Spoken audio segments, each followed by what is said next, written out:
नमस्ते। आज एक बहुत ही दिलचस्प सफर पर निकलते हैं। एक ऐसी दुनिया को समझने के लिए जो हमारे पैरों के ठीक नीचे है।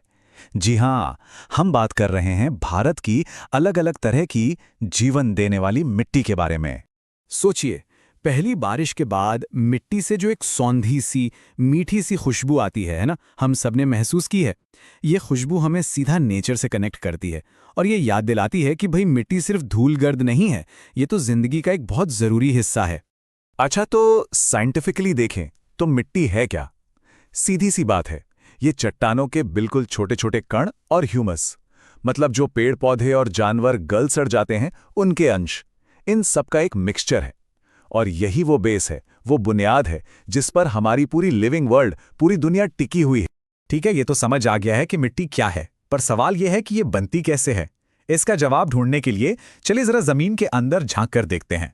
मिट्टी बनने का जो प्रोसेस है ना, उसकी शुरुआत होती है वेदरिंग से, जिसे हिंदी में अपक्षय कहते हैं। ये वो प्रोसेस है जिसमें सोचिए हजारों लाखों साल तक हवा, पानी, मौसम, ये सारी ताकतें मिलकर बड़ी बड़ी चट्टानों को तोड़ती रहती हैं, जब तक वो छोटे छोटे कणों में नहीं बदल जाती। अब अगर हम जमीन में एक गड्ढा खोदें तो हमें मिट्टी की अलग अलग लेयर्स, मतलब परतें दिखेंगी।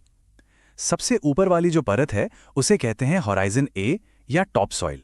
ये ह्यूमस और मिनरल से भरी होती है, मुलायम। इसी में ज्यादातर पौधे अपनी जड़ें फैलाते हैं। इसके ठीक नीचे आती है होराइजन बी। ये थोड़ी ज्यादा सख्त और घनी होती है। और सबसे आखिर में सबसे नीचे है होराइजन सी, जिसमें चट्टानों के टुकड़े होते हैं। असल में यहीं से मिट्टी बनने का काम शुरू होता है।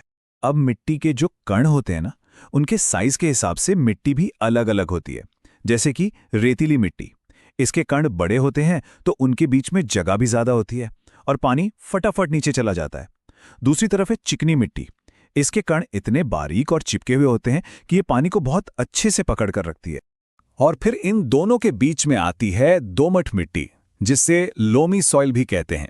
ये समझिए कि बेस्ट ऑफ बोथ वर्ल्ड्स है। खेतीबाड़ी के लिए इसे सबसे अच्छा माना जाता है। क्यों? क्योंकि इसमें रेत और चिकनी मिट्टी दोनों की क्वालिटीज होती हैं। मतलब ये हवादार भी है और नमी भी बनाए रखती है।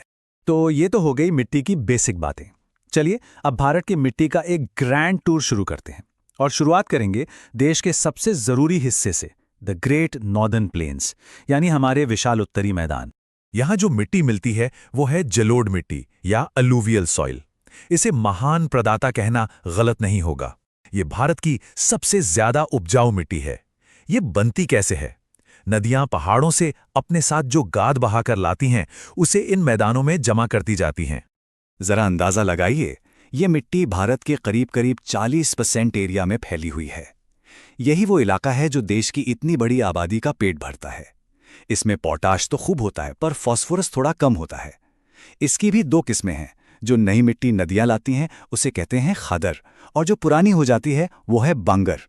और हमारे चावल, गेहूं, गन्ना, ये सारी बड़ी फसलें इसी मिट्टी की देन। चलिए अब उत्तर से दक्षिण की तरफ चलते हैं, डेक्कन प्लेटो यानी दक्कन के पठार की ओर। यहाँ का नज़ारा और यहाँ की मिट्टी दोनों ही बिल्कुल अलग हैं। यहाँ की जो सबसे फेमस मिट्टी है वो है काली मिट्टी। इसका तो निकनेम ही है कपास का राजा, द कॉटन किंग। नाम से ही जाहिर है कि ये कपास की खेती के लिए सबसे शानदार मानी जाती है।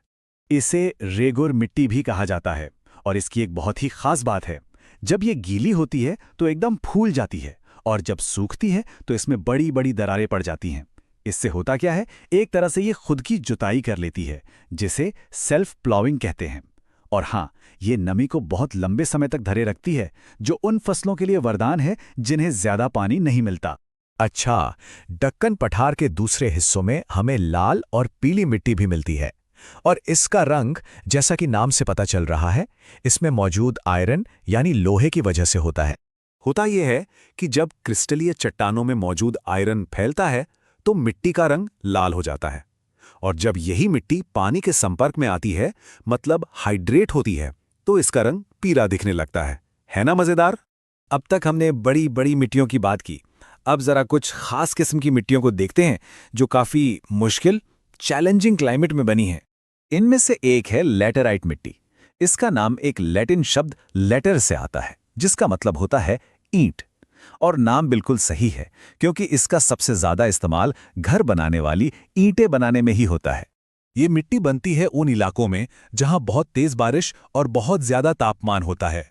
इस वजह से इंटेंस लीचिंग होती है, मतलब ज्यादातर पोषक तत्व पानी के साथ बह जाते हैं। अब सुनने में लगेगा कि ये तो बेकार मिट्टी हुई, लेकिन नहीं, यही मिट्टी काजू, चाय और कॉफी जैसी फसलों के लिए एकदम परफेक्ट है। पर भारत के मिट्टी की कहानी इतनी ही नहीं है, और भी कई खास तरह की मिट्टियां हैं, जैसे पश्चिमी राजस्थान की शुष्क मिट्टी जो रेतीली और खारी होती है। गुजरात और सुंदरवन में ऊसर या खारी मिट्टी मिलती है। बहुत ज्यादा बारिश वाले इलाकों में पीट मिट्टी मिलती है, जिसमें ऑर्गेनिक मैटर बहुत ज्यादा होता है। और हाँ, जंगलों और पहाड़ी ढलानों पर मिलती है वन मिट्टी। तो हमने भारत की मिट्टी की ये शानदार वैरायटी तो देख ली, पर अब कहानी में एक ट्विस्ट है, एक संकट, एक खतरा, जिसका सामना आज हमारी मिट्टी कर रही है। देखिए, ग्रीन रेवोल्यूशन या हरित क्रांति ने देश को खाने के मामले में आत्मनिर्भर तो बनाया, पर इसकी एक कीमत चुकानी पड़ी। जो हमने इंटेंसिव फार्मिंग की, बहुत ज्यादा सिंचाई का इस्तेमाल किया, उसका असर हमारी सबसे उपजाऊ जमीन पर पड़ना शुरू हो गया है। अब ये होता कैसे है, समझिए। जब सूखे इलाकों में बहुत ज्यादा सिंचाई होती है तो कैपिलरी एक्शन की वजह से जमीन के नीचे का नमक पानी में घुलकर ऊपर सतह पर आ जाता है। अब पानी तो धूप से भाप बनकर उड़ जाता है, लेकिन वो नमक वो वहीं जमीन पर एक परत बनकर जम जाता है और धीरे धीरे उपजाऊ जमीन को बंजर बना देता है। इस पूरी प्रॉब्लम को हम कहते हैं सॉइल डिग्रेडेशन या मृदा क्षरण। ये तब होता है जब हमारी एक्टिविटीज जैसे जंगलों की कटाई, ओवरग्रेजिंग, इंटेंसिव खेती, इनकी वजह से मिट्टी की जो जान है, उसकी फर्टिलिटी है, वो कम हो जाती है।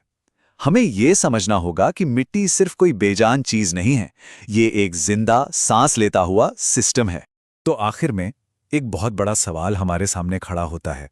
मिट्टी, जो हमारे आज और हमारे कल दोनों की बुनियाद है, क्या हम इस बुनियाद को और मजबूत बना रहे हैं या इसे अपनी ही आंखों के सामने बह जाने दे रहे हैं?